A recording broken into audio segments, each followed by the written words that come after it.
হাসরে যখন বিচার কাজ শুরু হবে তখন সর্বপ্রথম হিসাব নেওয়া হবে নামাজের। নামাজ হলো ভেস্তের চাবি, তা আমরা সকলেই জানি, কিন্তু জানা সত্ত্বেও আমরা নামাজ পড়ি না। প্রিয় নবী হাদিসে বলেছেন, বেনামাজিদেরকে দুনিয়াতেই 5টি শাস্তি দেওয়া হবে। বেনামাজিরা দুনিয়াতেই এই 5টি শাস্তি না পাওয়া পর্যন্ত মৃত্যুবরণ করবে না। মৃত্যুর আগে তাদের এই শাস্তি ভোগ করতে হবে। প্রিয় নবীর এই হাদিসটি অবশ্যই শেয়ার করে দিবেন। প্রিয় নবীর হাদিস জেনে যে ব্যক্তি অন্যের কাছে শেয়ার করলো না, তাকে প্রিয় নবী উম্মত বলে পরিচয় দিবে না।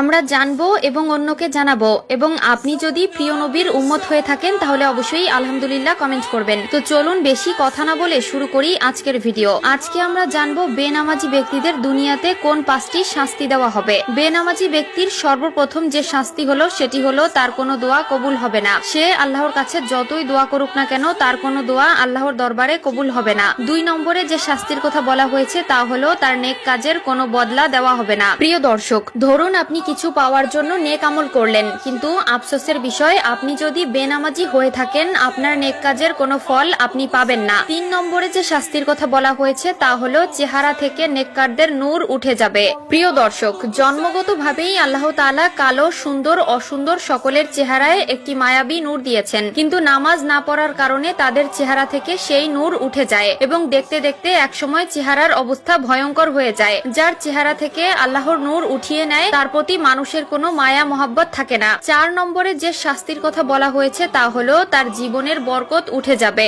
আয় রোজগারে বরকত থাকবে না, ব্যবসা বাণিজ্যে কোনো সাফল্য পাবে না, সংসার জীবনে একটার পর একটা অশান্তি লেগেই থাকবে।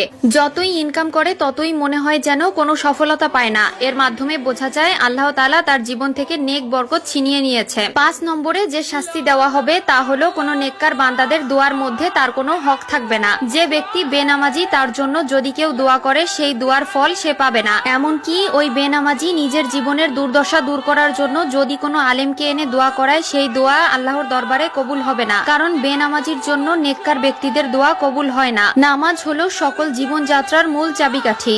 আপনি নামাজ পড়লে আপনার জীবনের সকল সমস্যার সমাধান পাবেন। আপনি নামাজ পড়লে আপনার জীবনের সকল বাধা বিপত্তি কেটে যাবে। এমনকি আল্লাহর রহমতে আপনার জীবনটা খুব সুন্দরভাবে কাটিয়ে দিতে পারবেন। আল্লাহ আমাদের সবাইকে 5 ওয়াক্ত নামাজ পড়ার তৌফিক দিক, আমিন।